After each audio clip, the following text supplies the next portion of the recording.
Pre-season.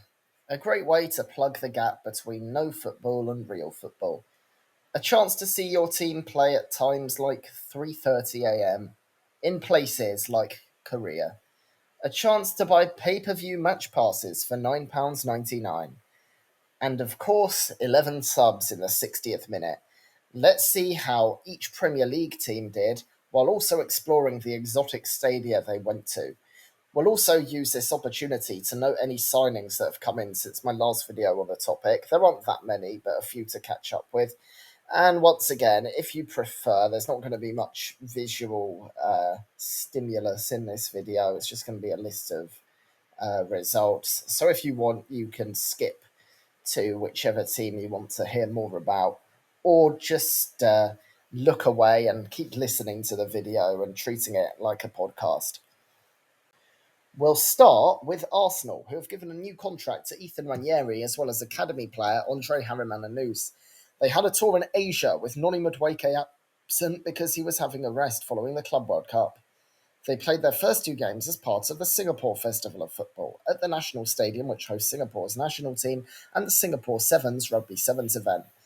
The first game was against Serie A side Milan, and a pretty strong team lined up. Bukayo Saka scored the only goal in the second half as they won 1-0. For some reason, a shootout occurred after the game too, which went to sudden death before Marley Salmon put it over the bar and Christian Kamoto scored to give Milan the win. Arsenal's second game in Singapore was against Newcastle, with only small changes. They went behind to Anthony Elanga, but Mikel Merino scored shortly before an Alex Murphy own goal. Jacob Murphy equalised before Max Dowman earned a foul from Joel Linton, scored by Martin Odegaard to give Arsenal the win, this time with no shootout. Finally, for Asia, they went to Hong Kong to play at the Kai Tak Sports Park, home of Hong Kong's national team, against rivals Spurs, again with a strong side. Promoted by the same company, this was part of the Hong Kong Football Festival. This was a pretty dour affair, with the only goal coming when Pat Matar's Sarr long-range effort went in, giving Spurs a 1-0 win.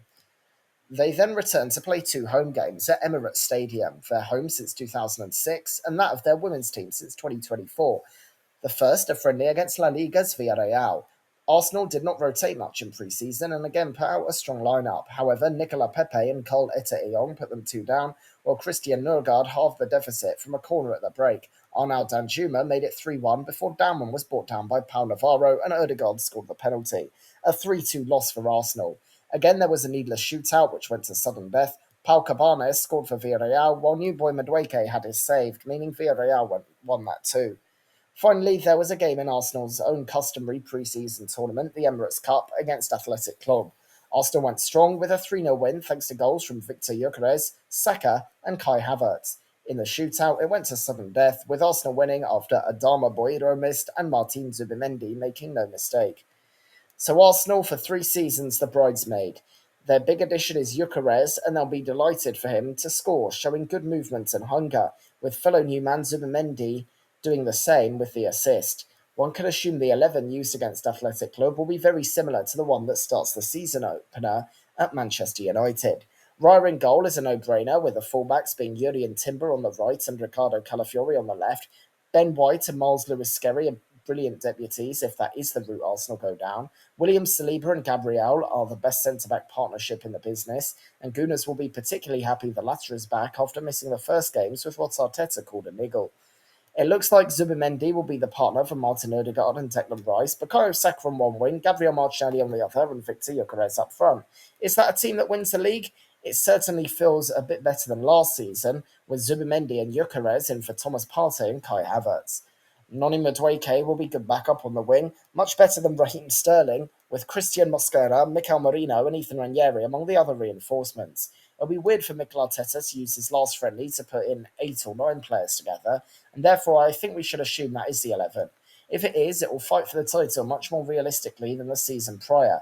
A big plus in pre-season was Max Dowman, the 15-year-old who won 2 penalties, but will obviously have to be patient for his time to come. The main focus will be on Gyökeres, though, who the Gunners will be desperate to succeed. We can only wait and find out whether he will. Next up is Aston Villa, who have made a big signing in Evan Gesson from Nice for £26 million, rising to £30.4 million. Gesson has spent his whole career as a Nice player, although broke through on loans to Lausanne in 2021 and Nantes in 22-23. Last season, the striker, who has 10 Cote d'Ivoire caps, scored 13 and assisted 10 more for Nice. An interesting move to back up Ollie Watkins. Yassin Uzcan is loaned to Anderlecht. The youngster has 94 appearances for Kassim Pasa and moved to Villa in the summer, and also has one Turkey cap. Villa used him in pre-season but decided to give him a season in the Belgian league, not deeming him ready for the Prem. Joe Gauchi is loaned to League One Port Vale. Gauchi was signed from Adelaide United in 2024, but spent the second half of last season on loan with Barnsley. He has 7 Australia caps, but with Marco Bizzo coming in, he would have had very limited playing time. Two youngsters are also loaned out. Also, Luca Digne gets a 3-year contract. Digne has been a key part of the Villa team since joining in 2022. About 32, 3 years is hefty. A Villa 11, mostly of youth players, won 3-2 away to National League North Leamington, but Villa's first proper game was away to League Two Walsall at the Bescott Stadium, which also hosts Villa's women's team. A pretty weak Villa side lost 1-0 to a Harrison Burke goal. They then travelled to the Ostsee Stadion, home of Dreiliga Hansa Rostock, which has also hosted the German national team on 2 occasions, and East Germany before that. The match was as part of their host's 60th anniversary celebrations. Villa's team was still rotated, but Boubacar Kamara gave them the lead on the edge of half-time. However, a goal from David Hummel made it level, and late on, Maximilian Kraus and then Hummel again gave Villa another loss to lower league opposition. After another Villa 11 side drew 1-1 away to National League North Telford, the senior team would visit the United States. Firstly, they faced Bundesliga side Eintracht Frankfurt at the Lynn Family Stadium, home of USL Championship club Louisville City since 2020, and NWSL team Racing Louisville FC since 2021. This was a much stronger Villa side, with Ollie Watkins putting them in front before El Yewahi soon equalised. Morgan Rogers put them back in front early in the second half, but Ebu Bekir Is scored late on to make it finish level. Next was a trip to Energizer Park, home of MLS St. Louis City and MLS Next Pro St. Louis City 2 since 2023. It was the MLS team that Villa faced, with a strong team playing. Morgan Rogers and Watkins scored for Villa, and though Cedric Toysher got one back, the Villains got their first win of pre-season. They ended their trip stateside to face MLS Nashville SC in Geodis Park, the Coyotes' home since 2022. A strong Villa side was 2-0 up thanks to goals from Watkins and Doniel Marlon, but late strikes from Matt Corcoran and Sam Surridge meant it finished level. Villa then played at home to Serie A Roma, although used their affiliate Walsall Stadium. A full-strength side was very impressive, with goals from Emiliano Buendia, Jacob Ramsey, Watkins and Marlon leading to a 4-0 win. Their penultimate friendly was away to Ligue 1 Marseille in their Stade Velodrome, home to OM since 1937. It was also hosting Martigues in Ligue 2 last season, as their own stadium wasn't good enough, but now they've been relegated no longer. And the biggest games of top 14 rugby side RC Toulon, as well as, from time to time, France's national football and rugby teams. A rotated Villa side went behind early thanks to Mason Greenwood, but John McGinn quickly equalised. A brace from Pierre-Emerick Aubameyang, however, gave the French side a 3-1 win.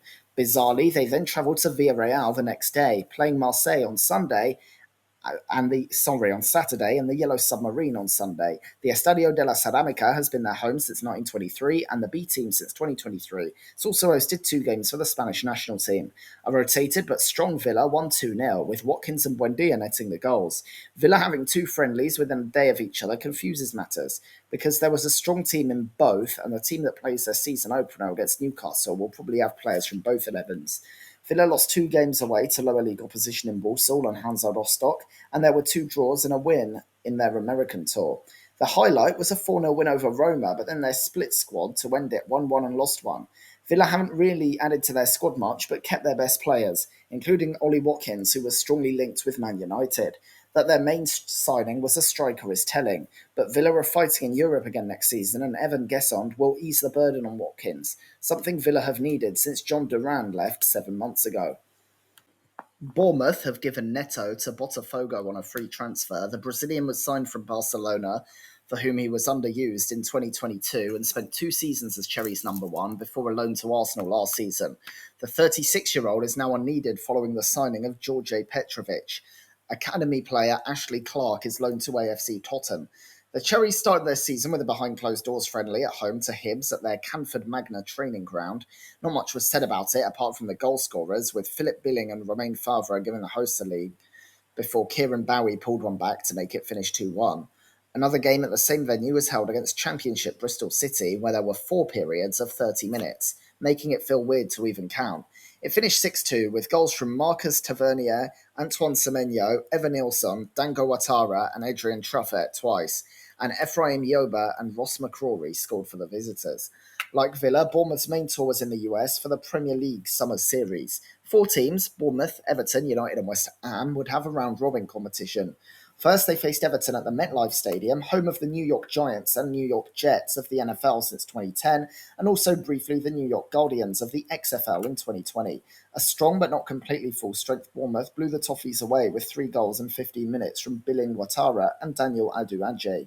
Next was a trip to Soldier Field in Chicago, one of the most legendary venues in American sports. The stadium has been home to the Chicago Bears NFL team since 1971, except for renovations in 2002, and the Chicago Fire MLS team from 1998 to 2005, and again since 2020. It has a history in both types of football, with the NPSL Chicago Spurs of 1967 and NASL Chicago Sting of 1975 and 1976, predating the Fire, while the Chicago Cardinals played there in 1959 from the NFL, as did the AAFC Chicago Rockets from 1946 to 1948 and Chicago Hornets of 1949, CFL Chicago Owls of 1968 and 1969, Chicago Fire of 1974 and Chicago Wind of 1975 from the WFL, Chicago Fire from the AFA of 1981, Chicago Blitz from the USFL of 1983 to 1984, and Chicago Enforcers of the XFL in 2001. Also, the Notre Dame Fighting Irish of 1929 and the Chicago Circle Chicas from 1966 to 1973 means college football is not unrepresented here either. They faced Manchester United with a strong team but fell to a concerning 4-1 loss. Goals from Rasmus Højlund, Patrick Dorgu, Amad Diallo, and Ethan Williams put the Red Devils out of sight, and a late own goal from Matthias de Ligt didn't really make things feel much better. Finally, they headed to Mercedes-Benz Stadium, home of the Atlanta Falcons in NFL and Atlanta United in the MLS since 2017.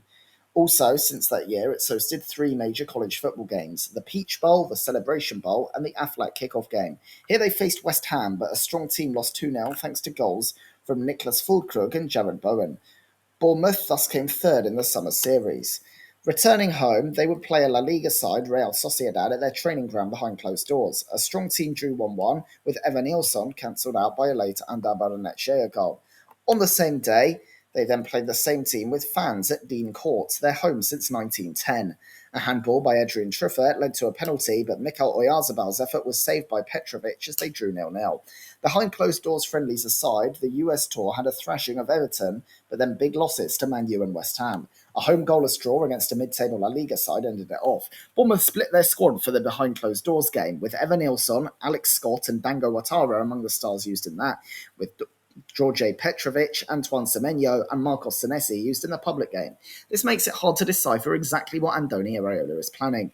Add that to the players currently somewhere between the treatment table and full fitness, like Justin Kluivert and Philip Billing, and it's still unclear what their best 11 is. The one notable thing about the behind closed doors games was Lewis Cook picking up an injury that will cost him at least the first few games. You can also imagine that Bournemouth might pick up a couple more players.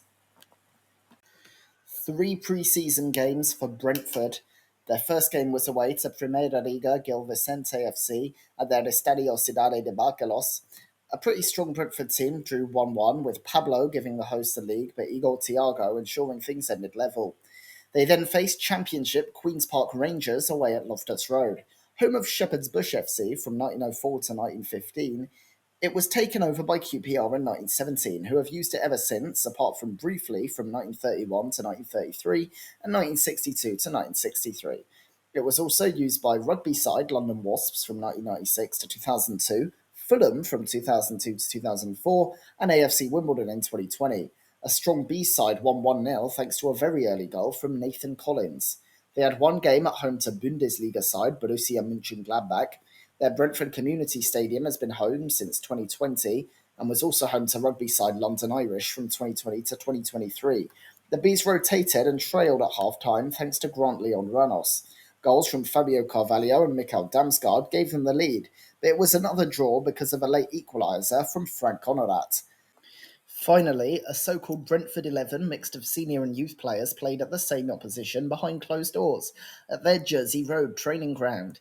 It was a 2-1 loss. Despite Rommel Donovan giving the Bees the lead, Robin Hack and Florian Neuhaus ensured the German side would get the win.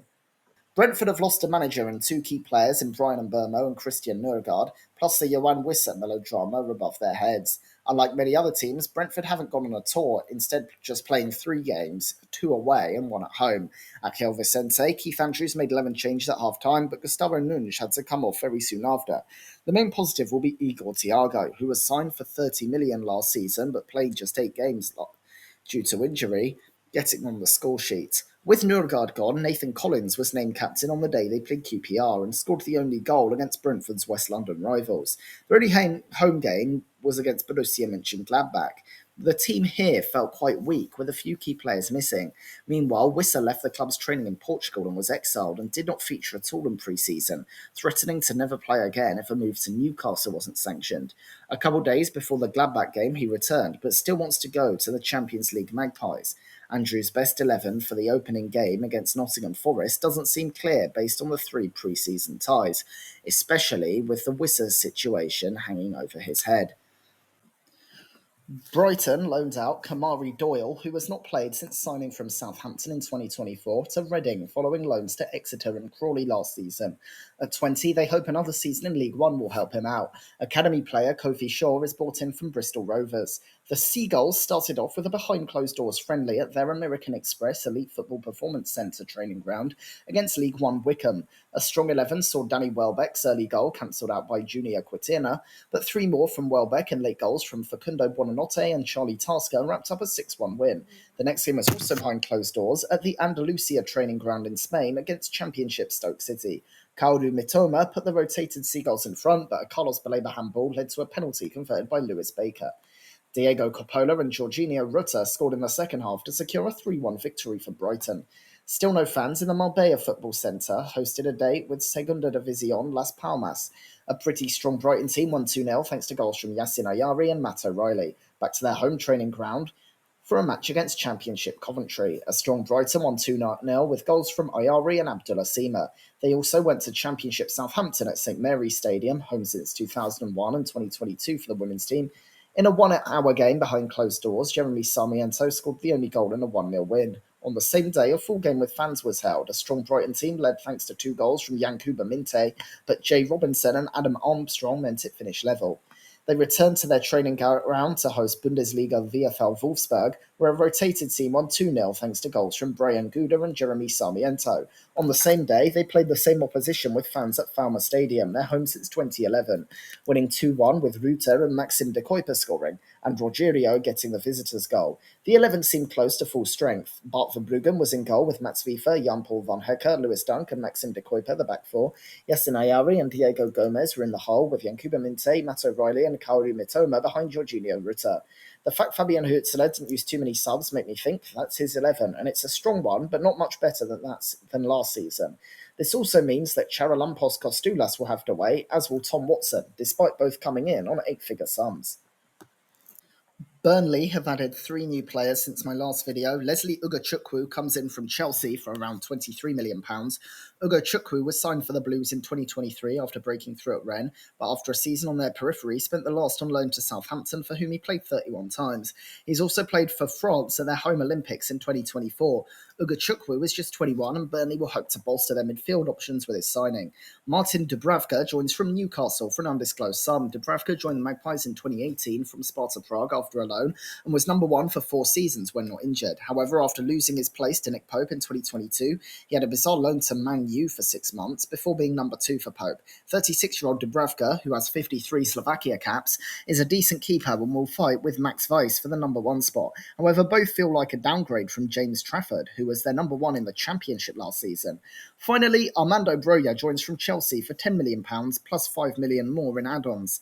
He came through the Blues Youth Academy, but was ultimately never a starter at Stamford Bridge, making 38 appearances since his debut in 2019. He had loans at Vitesse, Southampton, Fulham and Everton, but apart from the first one, never really looked at home and didn't score at Fulham or Everton. Broja has 27 caps for Albania and at 23 has come off 2 disappointing loan spells. Whether the Prem is the best league for him still remains up for debate.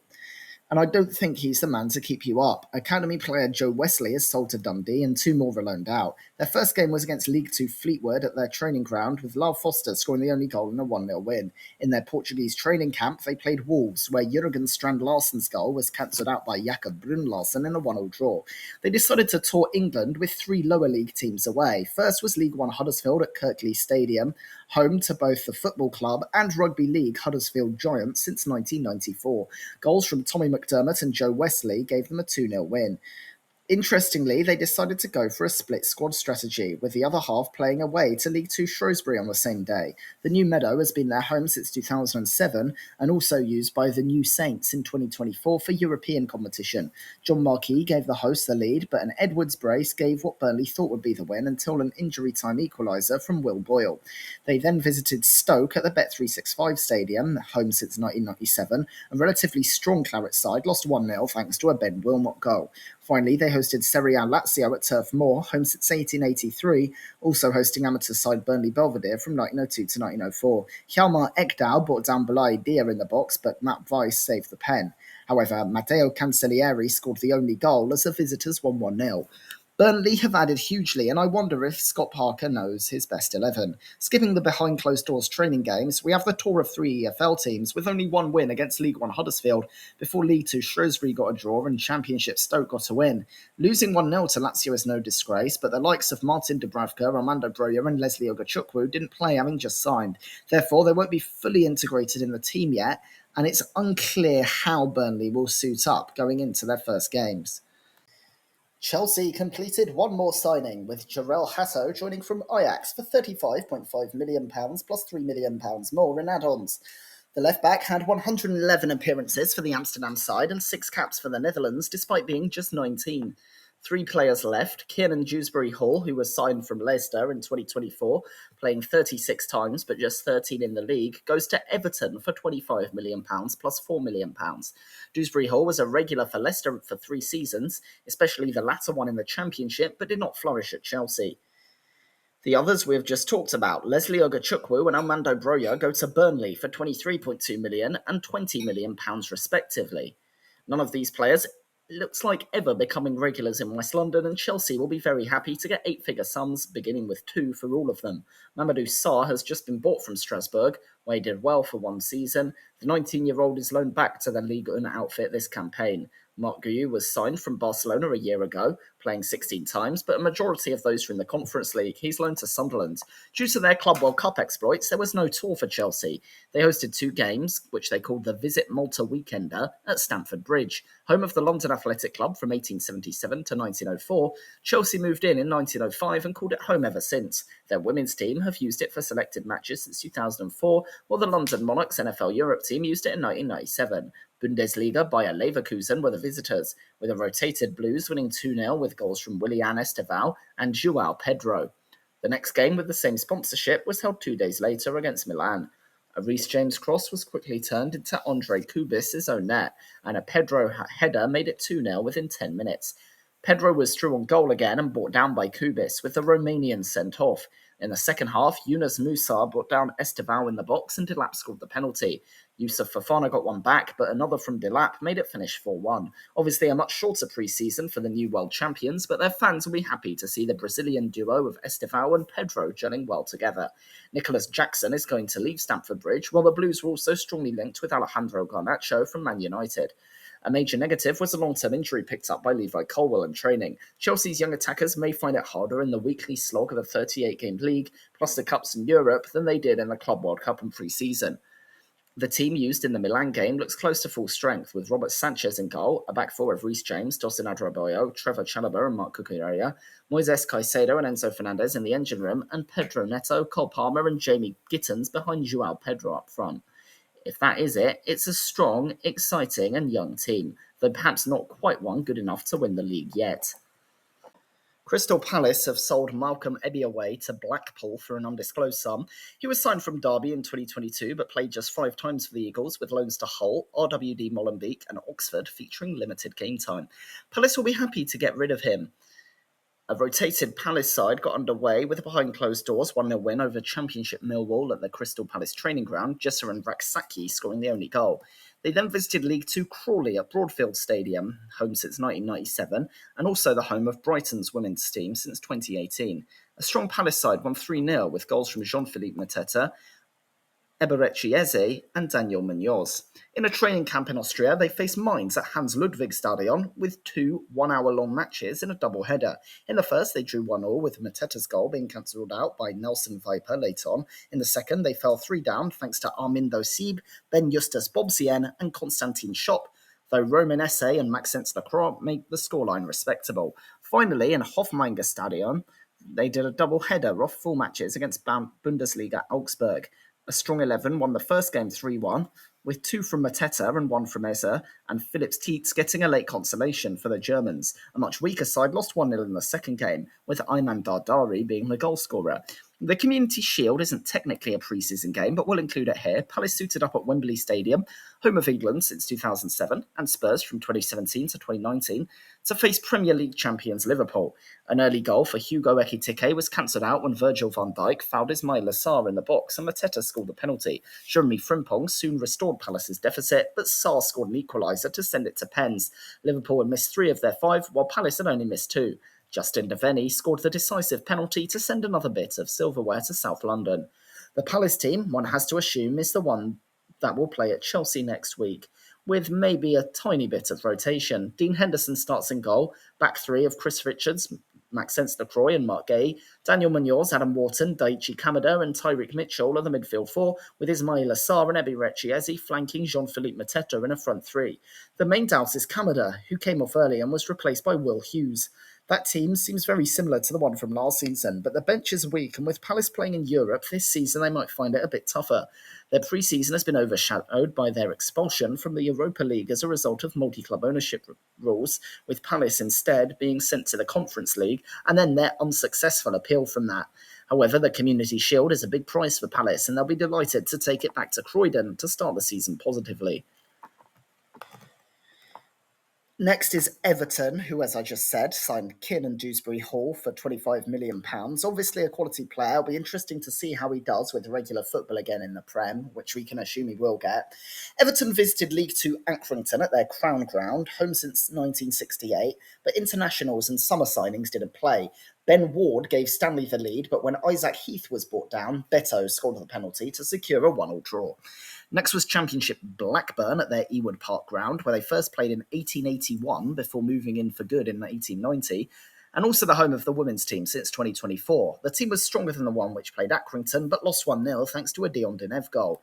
Everton have called Everton Stadium home since 2025, of course, and their first game there was bizarrely behind closed doors against League One Port Vale. Rory Patton gave Vale an early lead, but Carlos Alcaraz and James Garner gave the Toffees the win.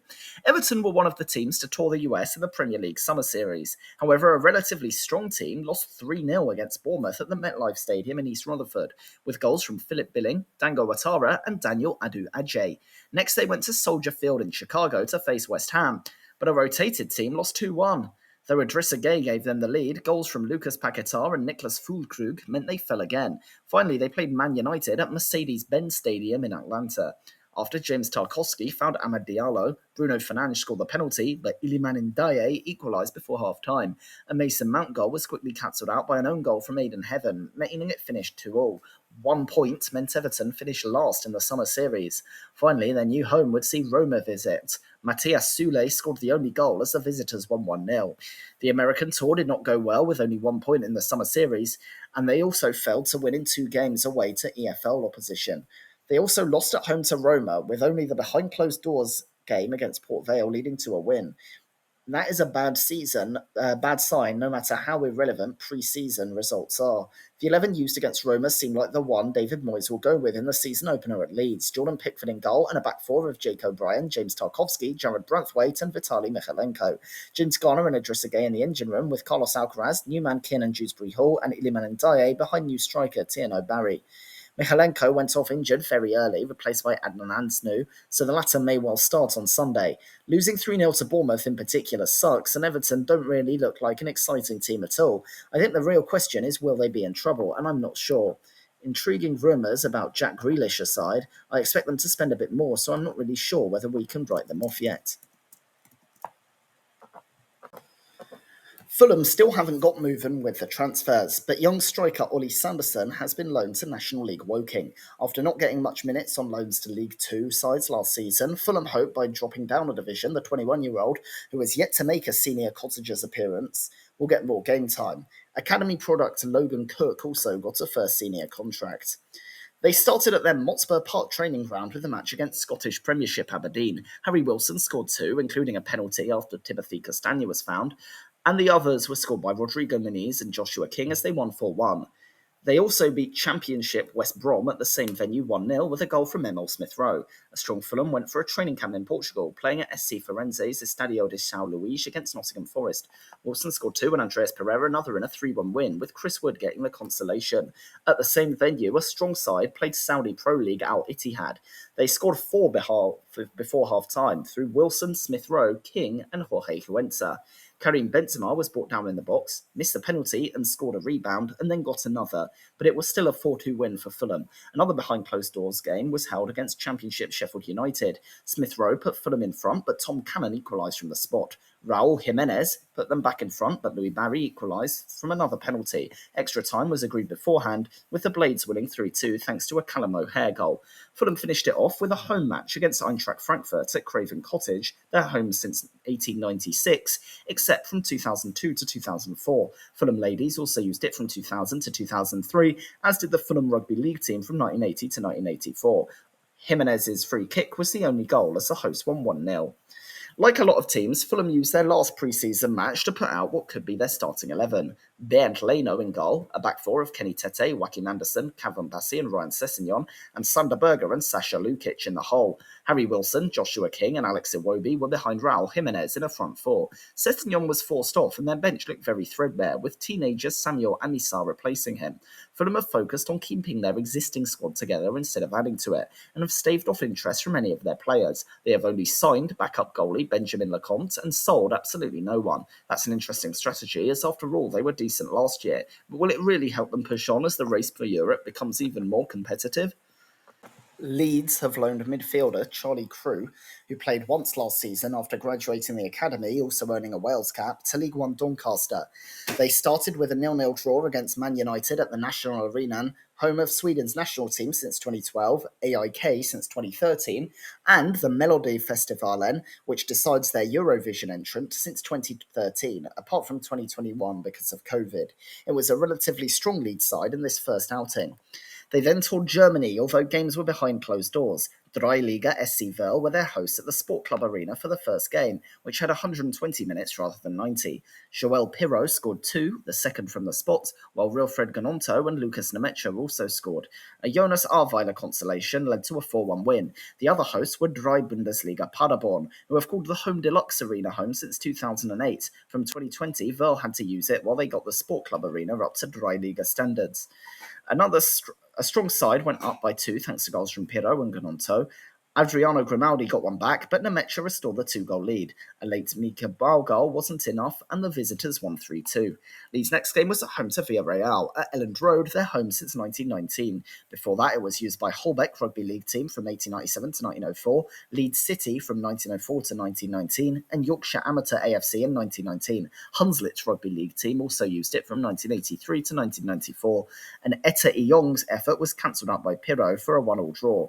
Finally, they travelled to Dublin's Aviva Stadium, home of the Irish national football and rugby teams, as well as the Leinster and Lansdowne rugby teams since 2010. There they faced Milan, who led through Santiago Jimenez before Anton Stack got a leveller and it finished 1-1. Lee's team looked strong against Milan, with Lucas Perry in goal and a back four of Gabriel Goodmanson, Isaac Schmidt, Pascal Stroik and Joe Rodon.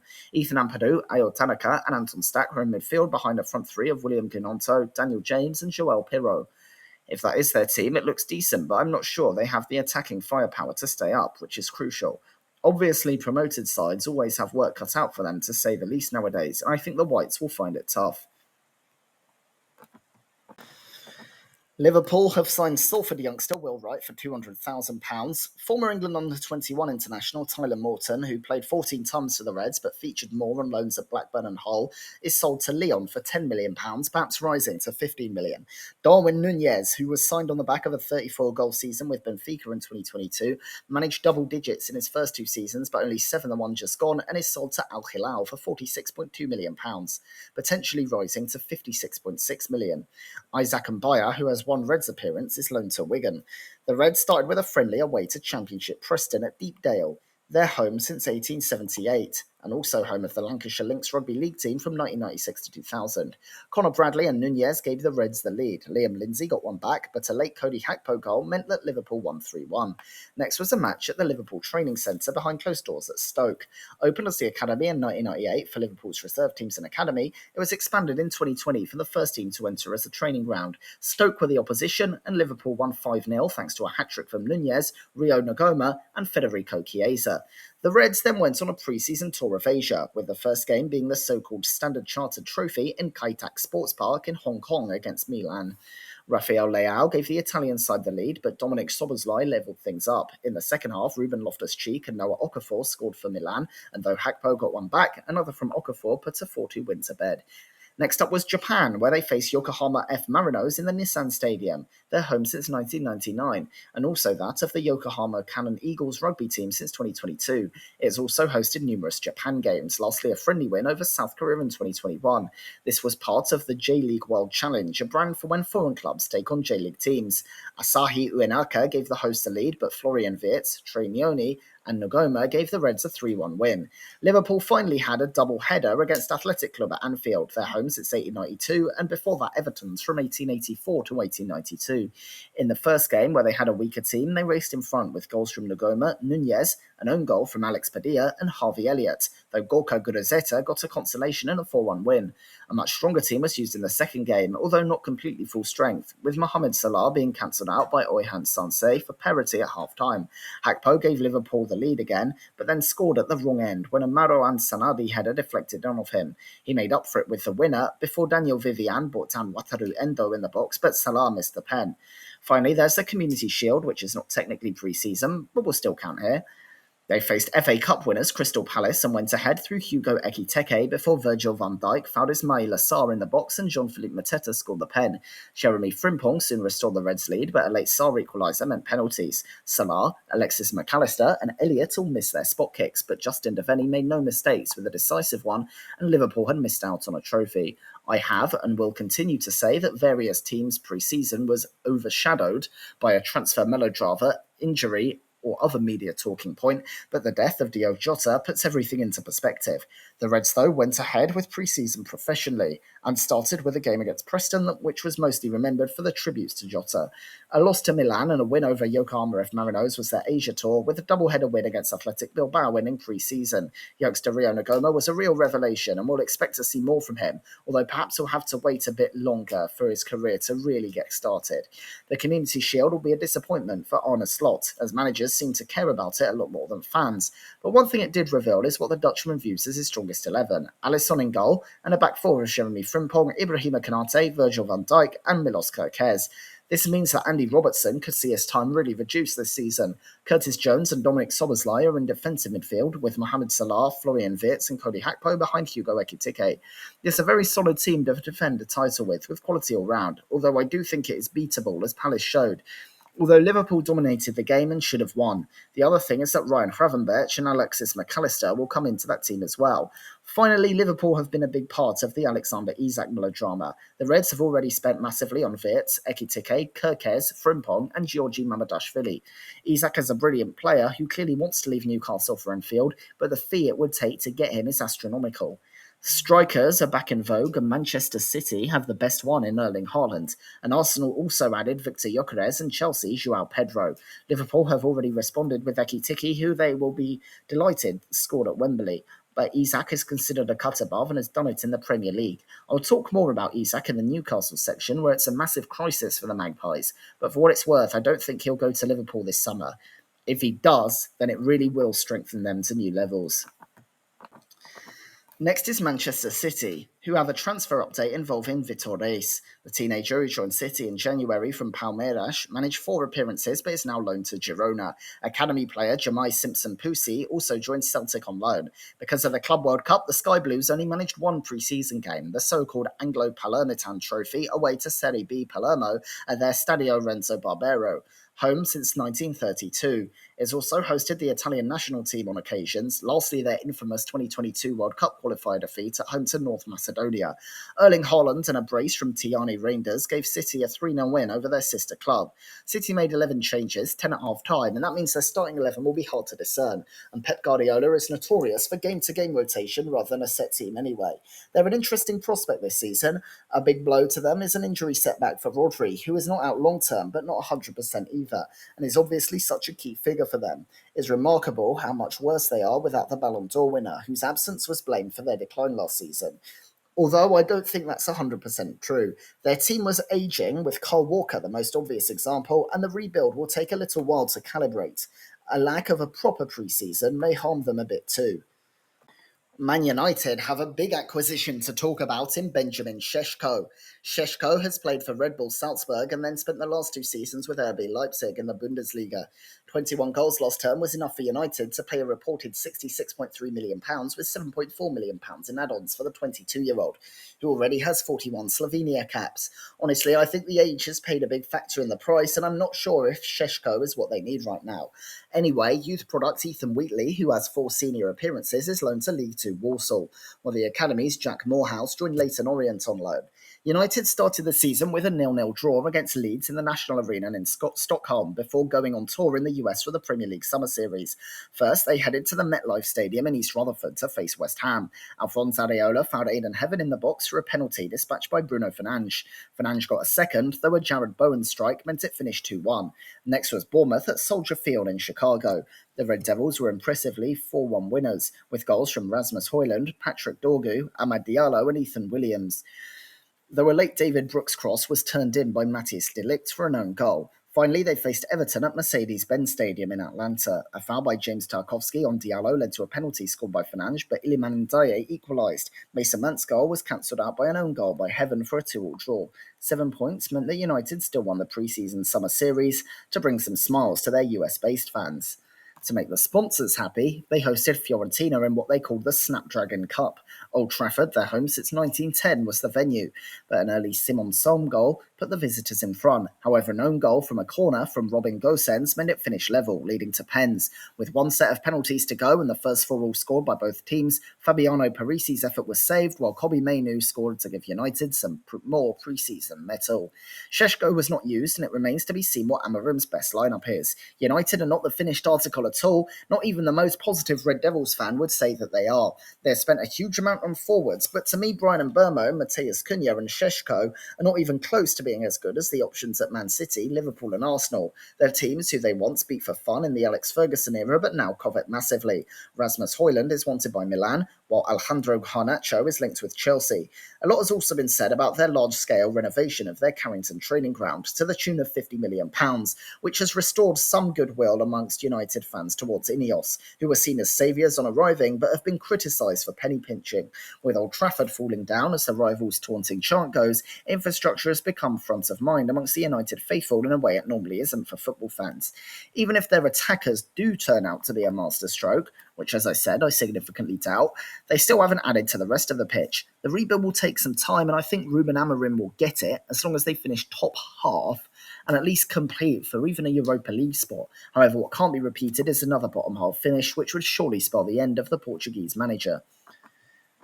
Newcastle have perhaps had the most dramatic pre-season. Aaron Ramsdale has come in on loan from Southampton. Ramsdale made his break into the Premier League with AFC Bournemouth after a series of loans before spending a season at Sheffield United. After that, he went to Arsenal, where he was first choice for 2 seasons, but then demoted by David Raya. A season at Southampton followed, but with the Saints now in the Championship, he goes on loan to NE1. I think he will probably compete and lose to Nick Pope for the number one berth. Martin Dubravka is sold for an undisclosed sum to Burnley, freeing up a goalie spot, while Isaac Hayden, who has been completely forgotten and not played since 2021, is released. In the academy, Isaac Moran has joined from Liverpool, while two players have gone out on loan and two more have received a first pro contract.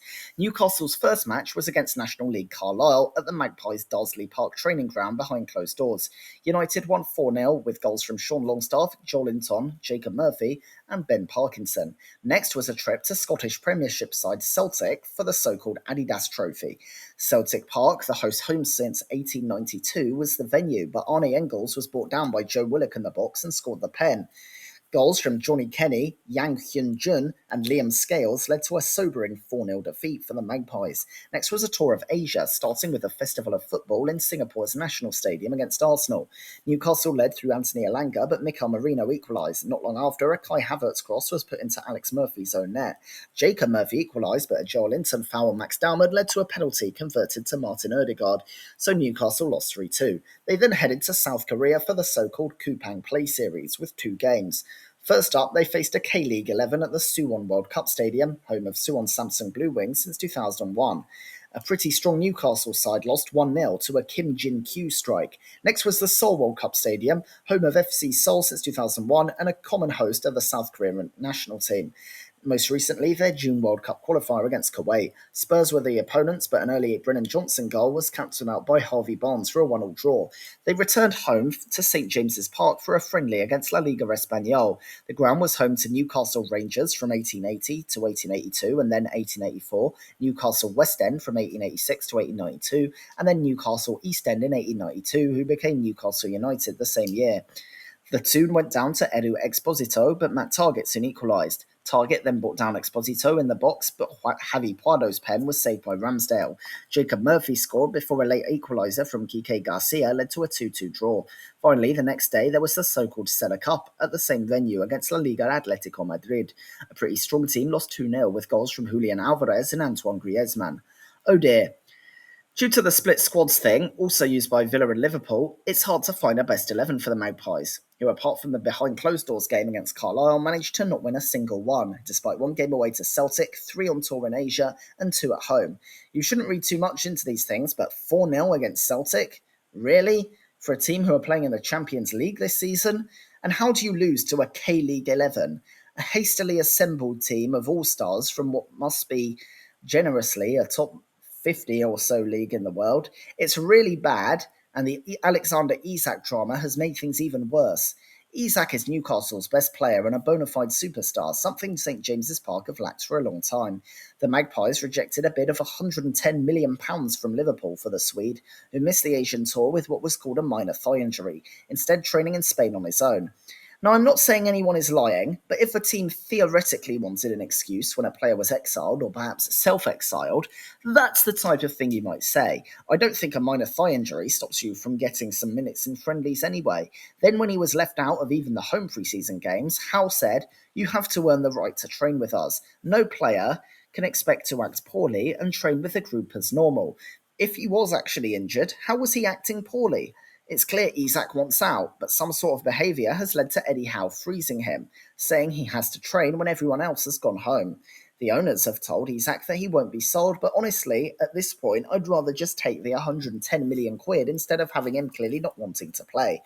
I don't know what exactly Isak did, but honestly, I'm not sure anyone has been quite as loved up there since Alan Shearer, and that isn't hyperbole. Now the feeling is Isak has made it known that he is too big for the Magpies, who, Anthony Elanga and Ramsdale aside, haven't signed anyone.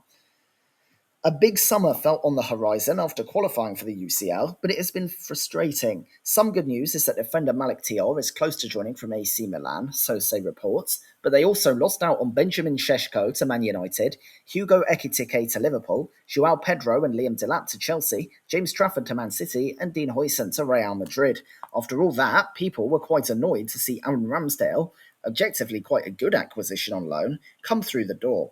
As well as Tior, the other name linked with Newcastle is Brentford's Johan Wissa, who, like Isak, has frozen himself out of his current club. So imagine how it must have felt for Magpies fans to see the following. Al Nasser step up pursuit of Brentford striker Johan Wissa, reports L'Equipe journalist Loic Tanzi. What?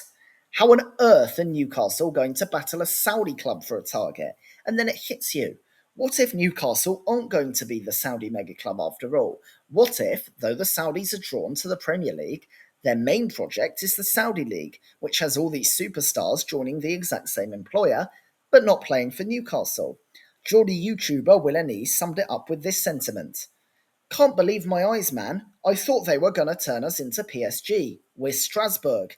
A reference to Chelsea's French sister club, where players are sent on loan to develop and who always buy off them when the Blues need some PSR money. Newcastle are a good team, but well, their fans are getting a bit impatient. They're still going to finish higher than they were getting accustomed to under Mike Ashley, however. Nottingham Forest have signed Angus Gunn from Norwich on a free. Gunn has spent the last 3 seasons as the Canaries' #1 in the Championship and has 16 caps for Scotland. Fellow goalie Matt Turner goes to Lyon for £6.74 million, with the American being signed from Arsenal in 2023 but spending last season on loan at Crystal Palace, who he played for 4 times. In the academy, Dale Taylor joins Blackpool and Josh Powell goes to Colchester on loan. Nottingham Forest started with a trip to League Two Chesterfield at the SMH Group Stadium, their home since 2010, which finished in a 0-0 draw. Next was Ligue 1 Monaco at the same venue and the same result. They then headed to Portugal to face Fulham at the Estadio de São Luís, but a brace from Harry Wilson and one from Andreas Pereira put Forest behind. Chris Wood managed a consolation in a 3-1 loss. They then went to the Estadio de Nora, home of FC Ferreiras, to face Primeira Liga Estoril. Once again, they drew 0-0. They then visited Championship Birmingham at St Andrews, home since 1906 and home to the women's team since 2021. It was also used by Coventry from 2019 to 2021. Jay Stansfield scored the only goal as Forest fell to a 1-0 defeat. Finally, 2 games at home in the City Ground, their stadium since 1898 and that of the women's team since 2024. Fiorentina was the first visitor, with the game finishing in a 0-0 draw. Then, they faced Saudi Pro League side Al Qadisiyah, but the result was the same. Wow, that is impressively boring. 5 0-0 draws and 2 defeats. 1 goal scored all pre-season. What the hell? Forest went for a strong team in both their home games and seemed to want some sort of 4-4-2 with Wood and Igor Jesus up front. They are good, though, were considered to have punched above their weight in getting Europe last season, and at season's end it did seem they had been a bit more exposed. They have added, but the core of the team is mostly the same, and the biggest transfer coup of all felt like keeping Morgan Gibbs-White. Anyway, there really isn't much you can say about 5 0 draws, so I'm moving on. Sunderland have added Robin Roofs from NEC for £11.5 million. The Netherlands under-21 international became #1 in the Eredivisie last season, and the Black Cats think he is clearly worth a punt on at just 22. Also, Arthur Masuaku joins on a free from Besiktas. After breaking out at Valenciennes and Olympiacos, Masuaku is known for his 6-season spell at West Ham, where he was a regularly used player, at least in the first half of that. As his time dwindled, he was loaned to Besiktas in 2022, then signed permanently after a season in Istanbul. 2 more at a very decent team will mean that 31, the experienced fullback, who has 30-60 Al Congo caps, will still be ready in the Premier League. Also, Mark Guiu, the young striker, has come in from Chelsea, for whom he looks very lively in the Conference League last season. Also, Eliezer Mayenda has earned a new contract. Sunderland's first friendly was away to National League Gateshead at the Gateshead International Stadium. First used by Gateshead AFC in 1973, which was replaced by Gateshead United from 1974 to 1977, and then the current incarnation, Gateshead FC, since 1977, it has also hosted Newcastle's women's team since 2025. It's been used by the Gateshead Harriers athletics team since 1956, the Gateshead Senators American football team since 1988 to 2012, and the Gateshead Thunder Rugby League team in 1999, which merged into a new Gateshead Thunder, which used the ground from 2001 to 2014. A try list gave the non-league team the league, but goals from Trey Ogunsuyi and Joe Anderson put Sunderland ahead. A Fenton John goal made it finish 2-2. On the same day, they faced National League North South Shields at their first Cloud Arena. Goals from Wilson Isidore, Romain Mundell, Milan Alexic, and Ahmed Abdullahi led to a 4-0 win. Next was a trip to Portugal and the Estadio Algarve, home of Luletano since 2004. It was also used by Firenze from 2004 to 2013, and they've reused the stadium since 2024 for big matches. Gibraltar's national team has also used as a backup stadium from 2013 to 2017, and since 2023, while Portugal have done so too, lastly in a 2023 qualifier against Luxembourg. The short-lived Algarve United also used the stadium. Enzo Lefebvre put Sunderland in front before a very late equaliser by Ruben Vargas in a 1-1 draw. The same venue was used against Primeira Liga Sporting CP, with the Portuguese side winning 1-0 thanks to Francisco Trincao. Next was a match away to Scottish Premiership Heart of Midlothian at Tynecastle Park, their home since 1886. The match was a testimonial for Craig Gordon, currently of Hearts but at Sunderland from 2007 to 2012. Unfortunately for the Black Cats, it went as the scriptwriters intended, with a clean sheet for Gordon and goals for Claudio Braga, Lawrence Shankland and Alexandros Kiziridis for a 3-0 home win. They then visited Championship Hull City at the MKM Stadium, home since 2002, and also home to rugby league team Hull FC since 2003. Simon Adingra put Sunderland in front, but Nathan Tisdale and Abu Kamara gave the hosts a 2-1 victory. Sunderland's first home game was against La Liga Real Betis at the Stadium of Light, home since 1997. The Mackems put out a strong 11 but lost 1-0 thanks to a goal from Aitor Ruibal. They then visited Bundesliga Augsburg at the Augsburg Arena, home since 2009. It was also used by Germany in a 2016 friendly against Slovakia. Habib Diarra scored the only goal as Sunderland won 1-0. After that game, one day later, they returned to Sunderland to play La Liga Rayo Vallecano. A much weaker Sunderland team lost 3-0 with goals from Jorge de Frutos, Alfonso Espino and Isi Palathon. The pre-season was kind of underwhelming from Sunderland, who won against Augsburg and 6th-tier South Shields, but had some bad performances, most notably the 3-0 loss away to Hearts. It was the team that went to Germany which seemed strongest, although it'll be interesting to see if Masuaku will be in the picture too. That team, with Roos in goal, a back four of Troy Hume, Daniel Ballard, Jensen Selt and Reynaldo Mavanda, Granit Xhaka, Noah Siddiqui and Diarra in midfield, and Chemstin Taubi, Adingra and Mayenda in a front three seems close to that which will play West Ham. This is a very decent team, albeit one which could go down. There's not too much to say, but the results looked more like those of a championship team than a Prem one. Spurs have made an important acquisition in Joao Palhinha from Bayern Munich. Having made his name with Sporting, he went to Fulham where he was brilliant for 2 seasons, earning a big move to Bayern in 2024. However, injuries and strong competition in that area led to him being loaned out, and it's a really nice pickup for Spurs in my view. A player with 34 Portugal caps who adds some edge and bite to any team, although it should be noted after a prolonged saga, Fulham looked absolutely fine without him, and he didn't make it at Bayern. On the outs, club legend Son Heung-min joins Los Angeles FC for £20 million.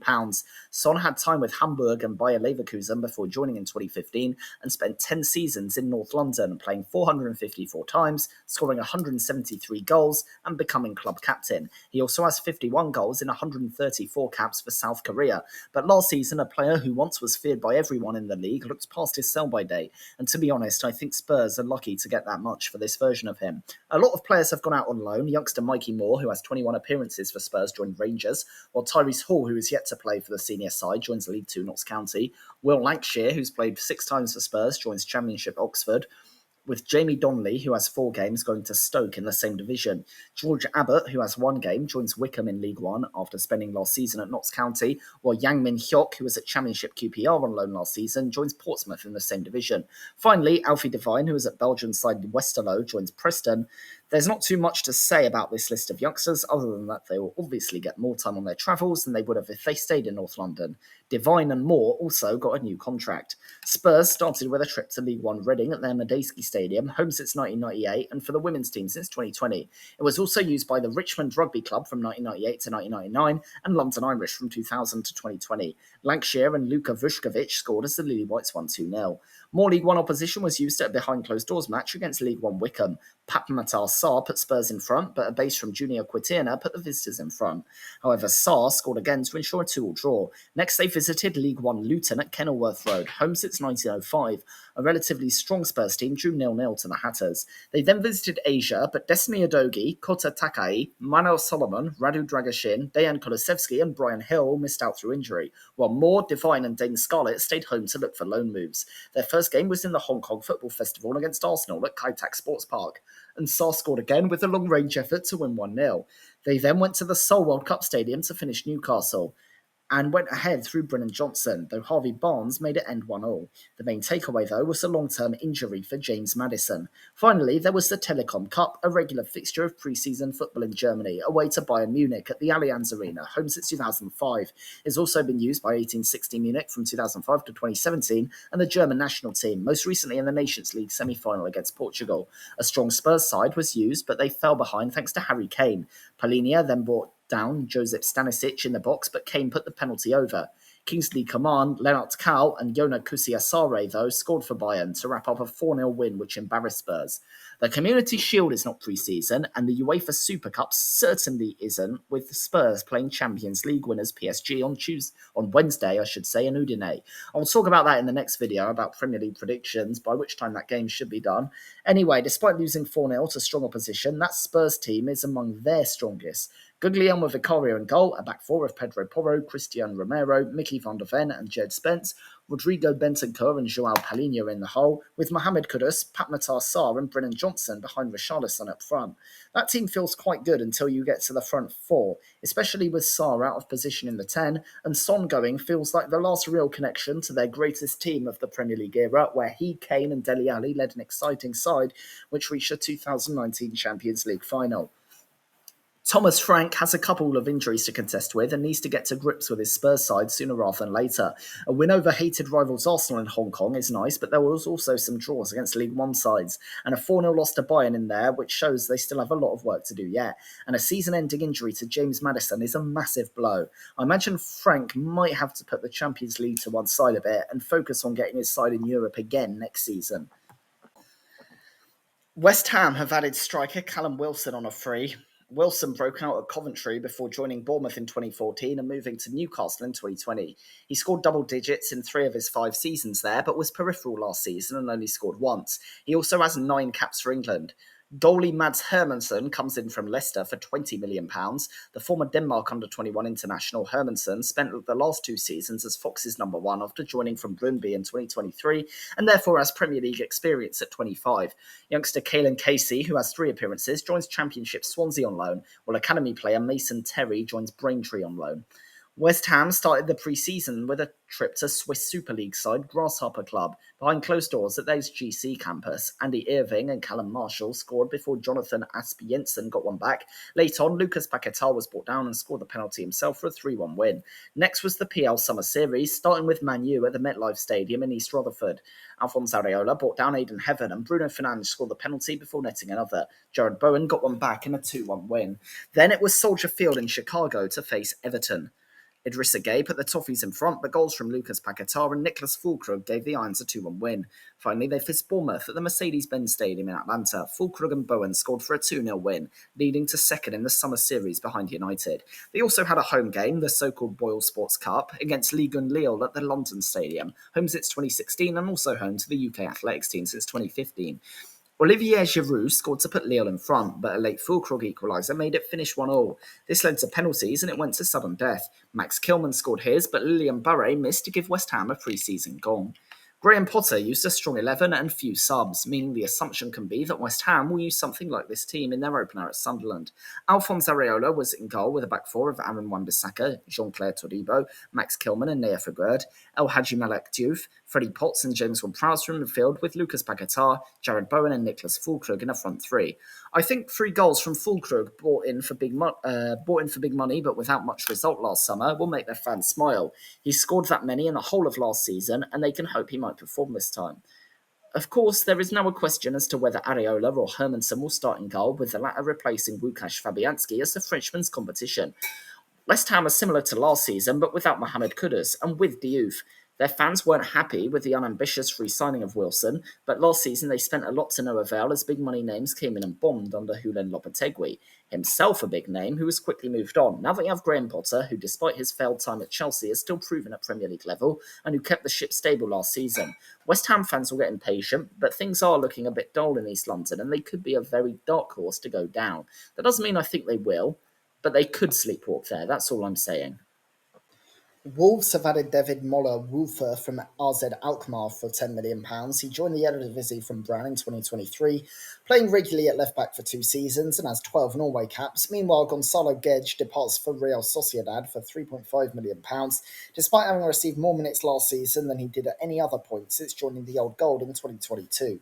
They started with a trip to Portugal in the Algarve training centre against Primeira Liga Santa Clara, with 35-minute halves used. Hugo Bueno and Rodrigo Gomes skipped this tour due to their time in the under-21 Euros. Though Sasha Kalajdzic put Wolves in front, they lost 2-1 thanks to an own goal and then a strike from Matheus Pereira. They then played Burnley and Jurgen Strand Larsen put them ahead, but it was a 1-1 draw with Jakob Brun Larsen scoring the equaliser. They then visited Stoke City at the Bet365 Stadium and fell behind thanks to Bai Jun Ho. However, sub Hwang Hee-chan equalised, leading to another 1-1 tie. Walsall's Bescott Stadium was the host as they faced Ligue 1 Lens. They fell behind thanks to Wesley Said and David Machado, and though Gage got one back, Machado's second meant the French side won out 3-1 winners. They then visited La Liga Girona at the Estadi Montilivi, home since 1970. Yangel Herrera and Joel Roca gave the hosts a lead, and though John Arias got one back, Wolves still lost 2-1. Finally, Wolves had one home game at Molineux Stadium, home since 1889, against La Liga's Celta Vigo. They lost 1-0 thanks to Pablo Duran. Wolves had a pretty strong team against Celta Vigo, but still lost. In fact, they lost to 4 European top-tier opposition, with 2 from Spain, 1 from France, and 1 from Portugal, and drew 2 games against English side, 1 a newly promoted Prem outfit, and 1 Championship regulars. Wolves' team looked quite weak, and they haven't added much to it from the one that was 16th last season. So overall, what are the trends from pre-season? Well, the teams that went on tour mostly did so in the United States, mostly as part of the Premier League Summer Series, or Asia, where South Korea, Japan, Hong Kong, and Singapore were venues. A third group of teams went to less glamorous games in Europe or England, and it seemed Portugal's Algarve region was a favoured destination for that, although most games there were behind closed doors. A lot of teams finished things off with a last game at home, where a strong 11 was used. Palace and Liverpool finished early because of the Community Shield, but the Super Cup didn't stop Spurs from having a normal pre-season. Finally, the Club World Cup teams had very limited time, with City playing 1 game and Chelsea 2. The main thing about pre-season is that no one really remembers it ever unless something funny happens, like when Man U lost to Thailand All-Stars that one time under David Moyes, or when Spurs players started pretending the Audi Cup was an actual trophy. But I've spent an hour nattering about it anyway, so clearly there are some people who care about it for some reason, with myself included. Let me know about your team's pre-season, especially if they're not in the Premier League. Sometimes you can get signs from pre-season, and often you can't. Uh, Thanks for watching the next video, the Premier League predictions, what everyone's been waiting for. Goodbye.